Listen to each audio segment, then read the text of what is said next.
L'émission d'aujourd'hui vous est proposée par Eurobois, le salon des techniques de transformation et de l'agencement. Rendez-vous du 6 au 9 février 2024 à Eurexpo Lyon. Et Felder, machine-outil pour le travail du bois pour l'artisan et l'industrie, présent à Eurobois du 6 au 9 février à Eurexpo Lyon. Plus d'infos en description. Bonne émission à tous. On a différentes choses, on va peut-être faire dans l'ordre là de ce qui est posé.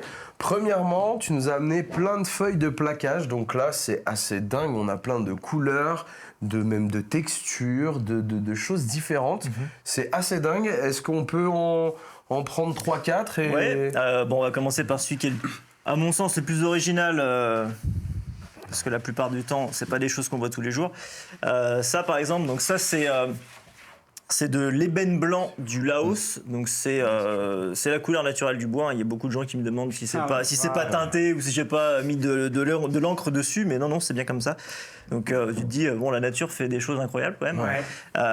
Donc ça c'est assez exceptionnel, et ça c'est l'essence même du métier d'ébéniste pour moi, c'est ça quand même, ça reste le plaquage et le travail du plaquage, et des essences qui seraient introuvables évidemment sous forme de massif. C'est du tranché. C'est du scié, d'accord. Non, c'est du tranché. Ah bah, d'accord. Quelle est la différence Ça peut être scié. Alors scié, c'est des épaisseurs beaucoup plus grandes, parce que du coup, puis t'as une perte, ça se fait quasiment plus. D'accord. Parce que t'as une perte, t'as le trait de scie, c'est vraiment scié, quoi. D'accord. Le tranché, et le déroulé, c'est un peu comme un taille-crayon. Donc t'as pas de perte, parce que c'est une énorme lame donc c'est fait sur du bois vert, parce que sinon ça s'effriterait. Et ça le passe. D'ailleurs, on voit les marques, tu vois, transversales un peu de côté. Putain, la vache. T'as zéro perte. Parce que c'est vraiment comme un taille-crayon, quoi. Donc soit c'est sur des petits morceaux comme ça de planches qui font... Du coup, tu as des feuilles qui sont assez étroites. Tu vois, des morceaux qui faisaient cette largeur-là. Et ça, tac. Et tu peux avoir ça te fait des tranches plus grandes. En déroulé. Alors après, si c'est un morceau de bois qui est plus large, évidemment, comme ici. Celui-ci, alors je sais pas si on verra. Voilà. Ça, c'est quoi, ça ça, c'est du bouleau madré. Donc pareil, ça fait plein de... Tu vois, je sais même pas si... Ouais, tu vois. Ah si, oui, ça vous le verrez pas, la mais finesse. on peut leur faire voir ici là. Et alors là, ce genre de feuille, ça, pour les bichons qui nous écoutent, ça sert à quoi là? Donc demain j'achète ça, c'est pour faire quoi? Tu colles à la colle blanche, au scotch, tu mets ça par-dessus quoi? Un contreplaqué? En général, alors les techniques modernes actuelles, ça se colle à la colle vinylique classique, donc la colle blanche à bois. La néoprène, moi je suis pas pour. Il y en a certains qui le font, mais c'est préférable sur des Oberflex ou sur des... ça peut être des plaquages naturels, mais sur une semelle, soit une semelle craft type stratifié par exemple. D'accord. Ça peut être en vrai bois, mais avec une semelle craft. Mais sur du vrai plaquage, la néoprène, je trouve qu'il y a quand même une épaisseur. C'est sous-optimal par rapport à ça. Donc ça se colle sur des panneaux. Donc ça sert à venir décorer un bois qui serait moins noble. Ça peut être aussi en agencement, par exemple, avec plein de feuilles qui vont être accordées de manière symétrique. Pour donner un motif. Même parce qu'en général c'est des feuilles qui se suivent, donc tu as celle-ci là et ainsi de suite sur des portes, sur des habillages comme ici là derrière toi, tu vois. Ça peut être vraiment sur de l'agencement, ou après ça peut être utilisé en marqueterie, que ce soit de la marqueterie géométrique, que ce soit de la marqueterie classique avec des paysages ou des motifs floraux, des trucs un peu plus à l'ancienne, on va dire. Ça s'achète comment? Au mètre carré, à la... Ouais, c'est au mètre carré en général, ou à la feuille, ça dépend. D'accord. Mais généralement, c'est en mètre carré, ça dépend des fournisseurs. Et c'est très précieux, non? Ouais, alors ça dépend des essences encore une fois, mais par exemple l'ébène blanc du Laos, c'est de mémoire 120 € le mètre carré, donc ça commence à chiffrer pas mal. Donc quand quelqu'un te commande une boîte à cigares, vaut mieux qu'elle soit pas trop grosse, quoi. C'est ça, ouais. Et après, l'intérêt, c'est que du coup, de jouer avec des couleurs et des bois qui sortent de l'ordinaire, quoi. Ça, c'est je sais pas si on le verra. Donc ça c'est du ziricote. Donc pareil, c'est un autre bois. C'est souvent des bois exotiques, hein. Ça, c'est du lourophaya. Donc ça fait un peu, c'est très maillé. Ça fait un peu peau de serpent. Je vais le mettre une peau, dessus. Des reflets en fonction de l'orientation. C'est joli. Là, tu pourrais quasiment, si on voulait, je sais pas pourquoi on aurait cette idée, mais admettons qu'on voudrait... Mettons que tu te lèves. Admettons que tu te lèves, un matin, il y a une chauve-souris. non, admettons que tu te lèves un matin et que tu te dis, moi, je suis quelqu'un qui a les moyens, j'ai un yacht de 200 mètres de long qui vaut des milliards et j'ai commandé un vinaigrier à mon tonnelier rural. Mais ce vinaigrier... Il est moche. Ce vinaigrier, Il est pas assez luxueux. il est un peu classique. J'aimerais le recouvrir de loupe d'or ou de machin. Ça, c'est quelque chose que l'ébéniste peut faire. Oui. C'est-à-dire qu'à chaque petite... Le problème après, par contre, c'est au niveau du cerclage, parce que le problème, c'est que, enfin, quoi que ça pourrait se faire, mais ouais, ou alors, Comment ça, il y a un problème? Il est parfait, ce cerclage. faut juste faire attention aux combinaisons de courbes.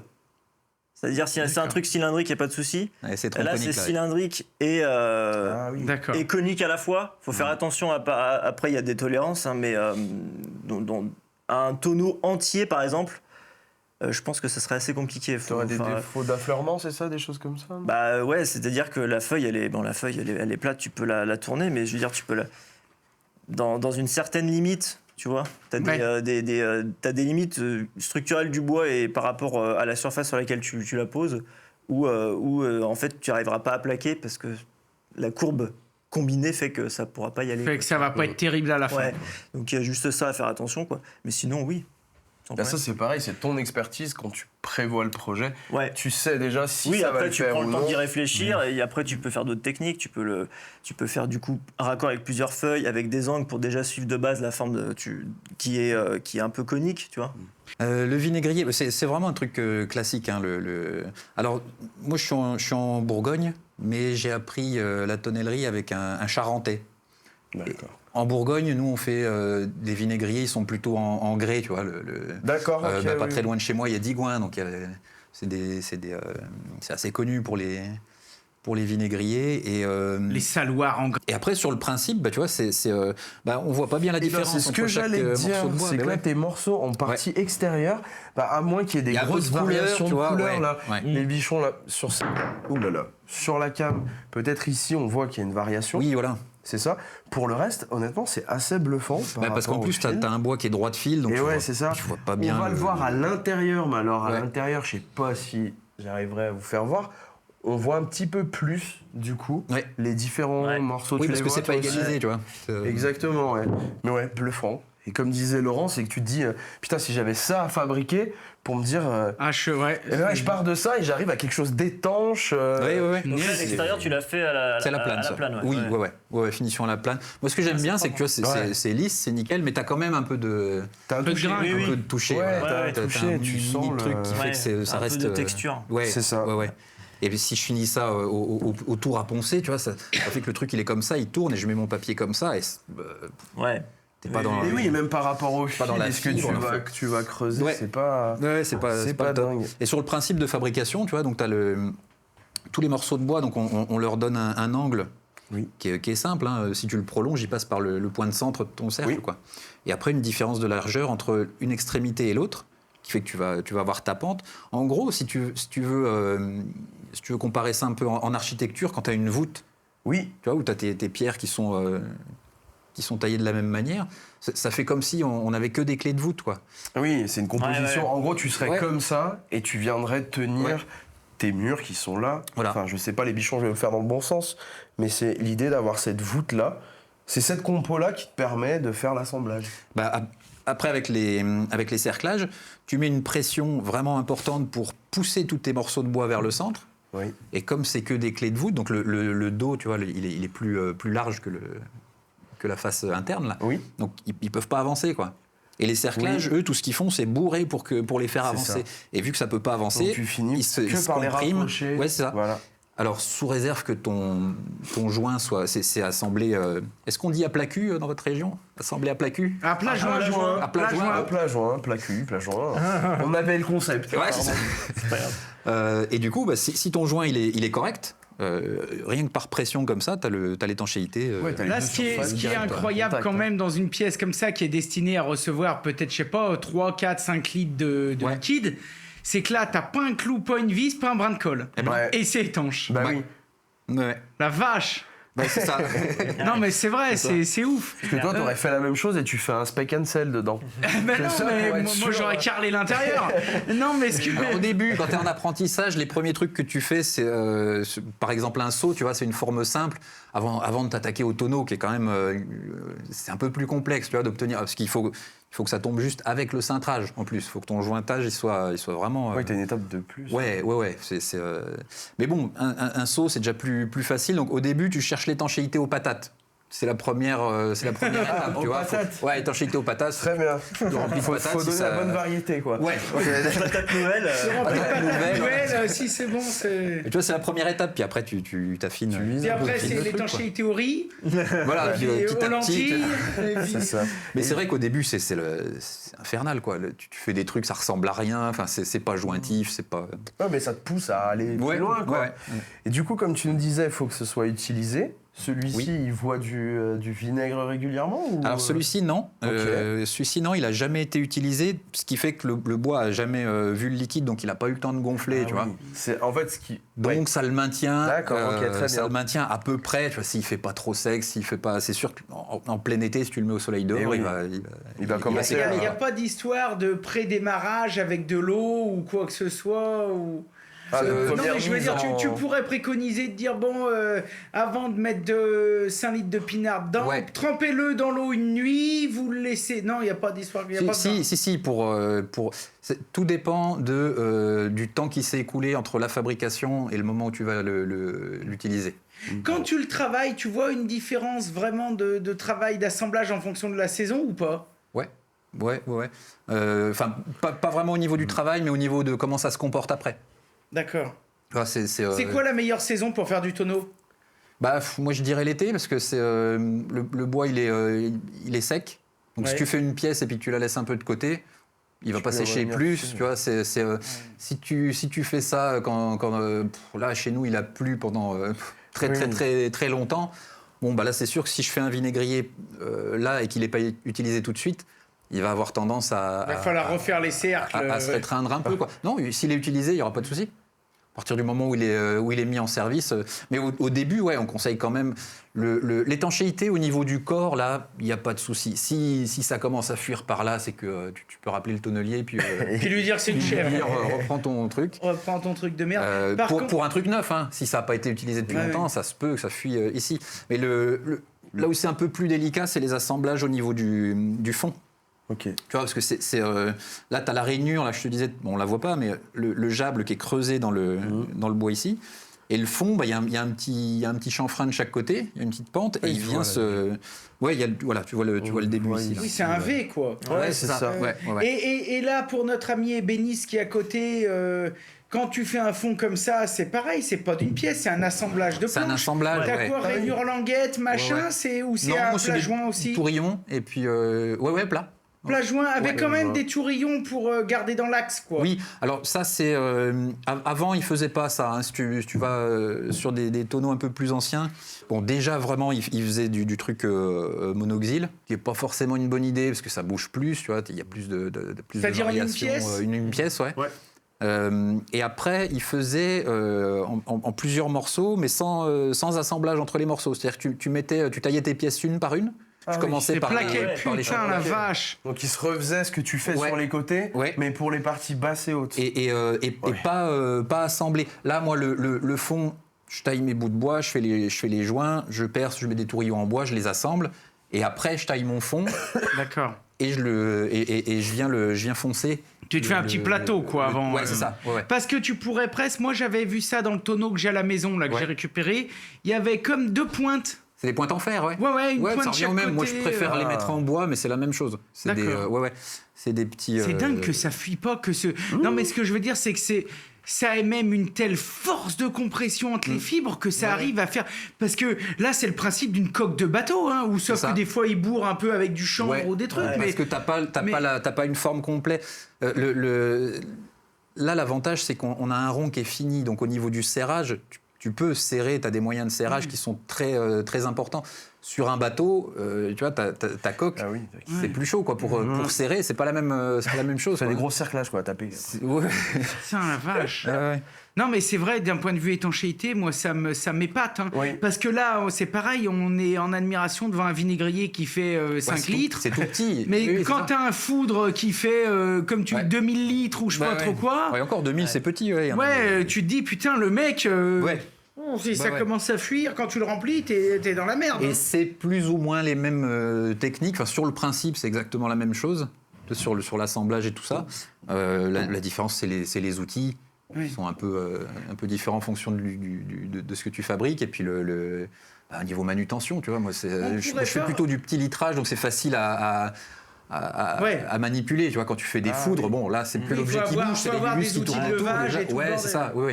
On pourrait pas faire un tonneau ou quelque chose de carré, ou alors avec une forme un peu à la con. Ça y est, tu m'énerves. Non, mais je veux dire, on pourrait faire... Non, si, mais... on peut, si, bien sûr. on pourrait aussi. Mais ça n'a aucun intérêt. Si, mais parce que C'est ridicule.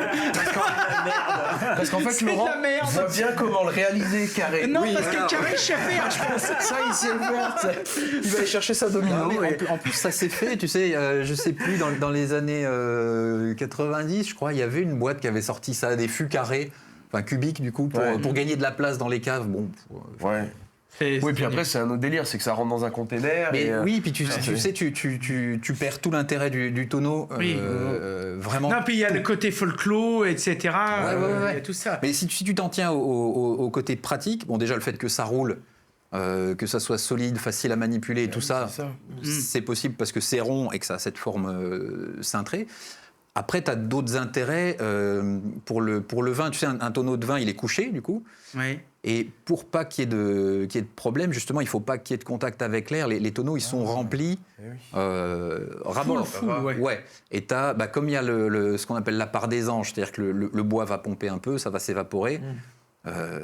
Poétiquement, tu appelles ça la part des anges, mais bon. Oui. Ça fait que le niveau de ton tonneau, il baisse. Donc quand c'est du whisky et des choses comme ça, peu importe, le niveau baisse, mais il y a une petite réduction qui se fait, ça mature, c'est très bien. Quand c'est du vin, si tu as de l'air, tu vois, un tonneau de vin qui commence à descendre, il va vite s'oxyder, ça va devenir moyen, quoi. Puis tourner au vinaigre. C'est ça. Donc ils font le louillage, c'est-à-dire qu'ils remplissent le tonneau pour qu'il soit toujours plein à rabord. Mais le fait d'avoir cette forme comme ça, qui va être arrondie dans un sens et puis cintré aussi dans l'autre, ça fait que plus tu montes, plus la surface elle réduit, tu vois. Ta cuve elle est carrée, si elle faisait 2 par 2. Ta cuve elle est carrée, tu descends d'un demi-centimètre, t'aurais 4 mètres de surface d'échange, alors que là comme t'es... ça descend progressivement. Non, mais il y a des raisons de dingue. Ça évite qu'il y ait des bulles d'air aussi. Oui, si c'est plat, tu vois. Ouais, tu peux avoir une bulle d'air, alors que là, il n'y a pas... Bon, parlons d'outils avant de clôturer, parce qu'on en est presque à 3 heures d'émission, les gars. 90, ça passe vite. On va encore se faire Jack engueuler. nous a ramené autre chose. Ouais. Tu voulais justement peut-être faire un parallèle à ce que tu nous as dit tout à l'heure, de ne pas oublier les usages à main. C'est ça. Donc qu'est-ce que tu nous as ramené et c'est pourquoi faire? Alors ça, c'est une planche à recaler. Donc c'est finalement 2 planches l'une sur l'autre. Donc moi je suis gaucher, donc elle est côté gauche, voilà. Pas de bol. Il y a un petit système au-dessus qui est réglable où on peut gérer des angles prédéfinis. C'est facultatif. Moi je l'ai installé parce que c'est plus simple, quoi. Mais sinon on peut simplement mettre une traverse et avoir plusieurs planches en fonction des angles. Tu vois, tu peux faire 90, 22,5, 45, etc. L'idée c'est juste d'être très précis quand tu vas caler cet élément-là. Ouais, voilà. Donc là, moi, j'ai apporté 2 essences. Donc ça, c'est du noyer noir américain qui, du coup, est très foncé. Et ça, c'est de l'érable sycomore ondé. Ouais. Mais bon, il pourrait être standard, c'est pareil. Hop. Et donc là, en fait, je pense, par exemple, aux personnes qui n'ont pas forcément de scie circulaire sur table, ou même de scie circulaire tout court, et qui veulent quand même avoir un résultat parfait, surtout au niveau des abous. Outils à onglet. Outils à onglet. Au niveau des abous, en fait, si tu découpes par exemple ton bout de planche avec une scie sauteuse, avec une planche à recaler, après tu peux faire un angle parfaitement à 90 degrés et absolument nickel, comme si tu l'avais coupé à la scie à format, en fait. Démonstration. Donc voilà, tu le places ici, en haut, et en fait, le rabot est en position horizontale. Enfin, il est solide couché sur le côté. Ouais, voilà, tout simplement. C'est un rabot un peu spécial, c'est un rabot ce qu'on appelle à angle faible, qui est vraiment conçu pour raboter du bois de boue. Et oui, parce que j'allais dire des dents pour raboter du bois de boue. Voilà. Faut que ça morde trop. C'est pour ça que il y a une langue d'attaque qui est beaucoup plus faible. Et dans du bois de boue, c'est mieux. Et d'ailleurs, c'est recommandé d'utiliser ce type de rabot exclusivement sur du bois de boue et éviter de raboter du bois de fil. Parce que parfois, ça peut fendre carrément la semelle. Donc, faut faire attention. Mais bon, faut quand même y aller. En général, si tu prends du bon matos, t'as pas trop de Bon là par contre, j'ai pas de point d'ancrage. Ah, attends, ouais, je vais faire un point d'ancrage. Non, mais dis-nous si on a préparé ça comme de la merde. Hein. Ah oui, d'accord. Et là, tu... Bah, il vient de faire des copeaux de parmesan. D'accord. C'est un peu l'idée. Ils sont jolis, les copeaux. Putain, dis donc, il a l'air de bien couper Et là- ton truc, hein. Ouais, Ah oui, dis donc, t'as vu T'as- ça comme c'est lisse. ouais. Oh, mon Dieu. Alors, je me pousse. Donc ouais, ça te fait des copeaux de bois debout et c'est sympa, tu vois. Ça... Ouais. Ah, dis donc, Et là, ça- si tu peux mettre la regarde caméra au-dessus, peut-être. ça. Punaise. Ah oui, mais là, t'enlèves rien, là. Non. Mais par contre, Ah, bah, je suis pas prêt de faire ça avec mon vieux Stanley. Hein. ta coupe, elle est bon. Tu vois, j'ai un jeton dans mon fer là. Ouais. ça se voit. Mais ta coupe, elle est parfaitement à 90. Même si de base, tu peux partir d'un truc qui a été coupé à la scie sauteuse. Donc quelqu'un qui a pas l'outillage peut quand même se débrouiller et faire un truc ultra précis, quoi. Oh, la Pareil pour vache. des angles. Eh ben oui. Ah ouais, non, mais là, c'est incroyable, je suis sur le cul. Et oui, parce que du coup, là, l'assemblage, bon, bah, tu fais... Et puis, avec, du coup, ton système... Parce que là, je vois que là, c'est Veritas, hein. Ouais. La marque de tes outils, avec, donc, des outils de précision. Avec ce genre d'outils, bah oui, là, bien sûr, Tu tu peux peux faire faire un varier, 22,5, hein, ce que tu veux. Le rabot, c'est Veritas aussi, c'est Linelsen, c'est quoi? Ouais, moi je trouve Veritas c'est pas mal, c'est un bon rapport qualité-prix. Ouais. Linelsen, c'est difficile à trouver hein, depuis un certain moment. Ah bon il y a plus personne n'a de stock, quoi. D'accord. Donc voilà, il y a eu pas mal de soucis avec le Covid, pareil chez Veritas. Maintenant, ils sont en train de dis rattraper donc. le retard qu'ils ont eu. Et c'est joli, ça, hein. Mais, un ouais, rabot comme ouais. ça, quand tu l'entretiens, tu le gardes toute ta vie, là. Ouais. Et puis tu vois, même la semelle, ça, je l'ai pas touché, hein, mais elle est de Ouais, base, c'est- elle est nickel, quoi. Alors que tu prends un Stanley, le truc, c'est hyper rugueux, t'es obligé de le Mais enfin, de bon, le repasser un petit, avant. je veux dire un petit Stanley ou un petit truc de Vogue, là, comme j'aime bien dire, pour Jean-Paul qui nous écoute et qui bricole et qui veut pas mettre plus de 50 balles, ça va faire le job pour casser un angle de chevron. Ouais. Par contre, si tu veux faire du bon boulot, un bon rabot que tu vas garder à vie, ça doit douiller au moins 500-600 balles, non? Celui-ci encore ça va et j'ai pris l'option du fer avec le super alliage Ouais. qui va bien. Il doit coûter dans les 340 € celui-là. D'accord. Ok. T'en Et as ouais, un peu du après, t'en rabot, as- toi aussi, ou Non. c'est tout à la plane? En rabot, on a le modèle encore au-dessus de la varlope, tu sais, mais tellement gros que tu lui mets des pieds puis tu le mets à l'envers et c'est le bout de bois qui une dégo qui Une tourne dégo pas. manuelle. Tu vois, c'est ça. ça, ouais. ouais. La colombe. Bah là, t'as intérêt que ça coupe parce que sinon, faut forcer ce truc. Ouais. La colombe, c'est le rabot que tu utilises pour justement pour faire les joints D'accord. des morceaux de bois. Et c'est en général c'est sur 3 pieds. Tu vois, t'as 2 pieds derrière, puis un devant, et c'est incliné. Et tu vas passer ton bout de bois. Ça fait penser un petit peu à ces bandanes Ouais. que les cavaillonneurs Ah, ouais. ont, là, tu sais, ceux qui J'utilise font pas les- mal le bandana. Avec Les, les, les tuiles en ouais. bois, là Ouais. aussi, là, c'est pas mal. Hein. Ouais. Messieurs, il va falloir qu'on conclue parce que sinon on va finir à 2h du matin parce qu'en plus j'ai encore plein de questions. Donc c'est sûr, on vous fera revenir. Pour tous ceux qui veulent en savoir plus sur l'ébénisterie, John, etc., on te trouve où? Principalement YouTube, vous trouverez directement, vous tapez Astuce Design. Pareil sur Instagram. Et sur Facebook, sur Facebook j'y vais quasiment plus, mais bon, en général, ce que je partage sur Instagram se retrouve aussi sur Facebook. Ouais, Donc, voilà. ça se partage un peu automatiquement. Astuce Design, Astuce on au pluriel. trouve de partout, astuce au pluriel, petit logo vert, bref, on Ouais. met tout dans la description. L'ami Cyril Ouais. de Art et Tonneau. Eh ben c'est ça. Tu l'as bien articulé en plus. T'as Comme ça, vu ouais. On te Tu mets des retrouve où tirets entre et puis tu mets .fr et on me trouve là. Et voilà. Voilà. Et alors, la personne qui nous écoute, là, le bichon, qui dit, dis donc, moi, je me payerais bien un petit... Ouais. Je vais dire un confiturier, mais il allait, alors... Tu veux lui mettre de la confiture, j'ai rien Confiturier, contre. truc carré. Moi je veux que tu l'utilises. Voilà, c'est Pas tout. de problème. Ah bah ça, c'est sûr. La personne qui voudrait s'acheter un joli petit vinaigrier, un Ouais. tonneau, un seau, est-ce que tu fais de la vente en ligne, peut-être? Eh ben c'est aretono.fr, c'est une boutique en ligne. Ouais. C'est une boutique en ligne, Ouais. donc on vous retrouve aussi sur Instagram, tu nous l'as dit Instagram, un peu sur YouTube. Facebook, YouTube, elle était un peu à l'abandon, mais on va repartir un petit peu. Je vais recommencer à Voilà, faire des vidéos. maintenant que t'as une dalle. Ouais, c'est ça. Et donc, là-dessus, on peut commander un petit tonneau, tu Ouais. nous l'emballes et puis on le reçoit direct à la maison. Alors pas le lendemain. Oui, mais enfin, d'accord. Ah oui, parce que t'as pas une production en série, Non, c'est quoi non, ces non. conneries? Bah, tu vois, c'était un petit pari au début. Parce qu'on s'était dit, boutique en ligne, ça va avec le côté immédiat. Tu vois, Instantané, je clique et puis je vais ouvrir la boîte aux lettres pour voir si ça arrivait. Ouais. Quoi. Et on savait pas trop si ça allait. Et en fait, si, ça va bien. Ouais, en ce Ouais. moment, ça doit être 2 mois, je crois, le délai. D'accord. Et ça va.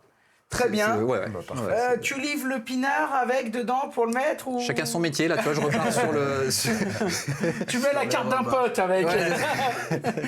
On a des adresses, Ok. mais voilà. Dis donc, passé un temps, les petits robinets étaient pas en bois? Ouais. Ah. Alors les robinets en bois, si, j'en mets des robinets en bois. Là, c'est un nouveau modèle qu'on fait avec les robinets inox, parce que le joli robinet en aussi, bois, c'est super, mais ça a quand même tendance à fendre au se bout d'un tacher moment. un peu, Ouais, voilà.